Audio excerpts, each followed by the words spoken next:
Petugas damkar mengevakuasi cincin yang terjepit di jari seorang anak berusia 14 tahun di Kota Padang, Sumatera Barat.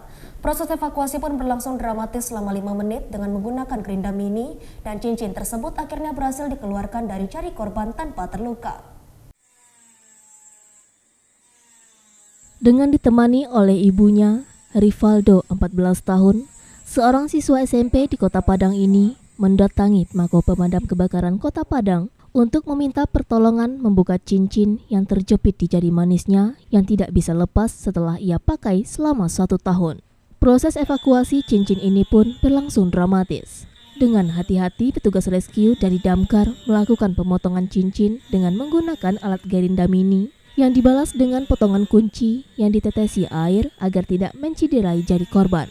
Evakuasi cincin ini pun berlangsung selama 1 menit hingga cincin tersebut berhasil dipotong dan dikeluarkan dari jari korban tanpa mengalami luka. Petugas pun menghimbau agar masyarakat tidak menggunakan cincin bertahun-tahun di jari tanpa dilepas karena ukuran jari bisa semakin bertambah sehingga cincin susah dikeluarkan.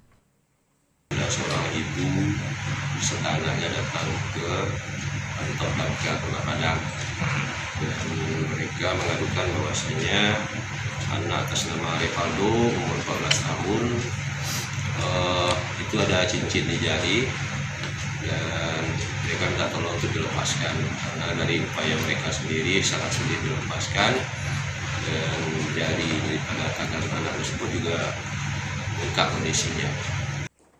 Dari Padang, Sumatera Barat, Budi Sunandar, iNews melaporkan.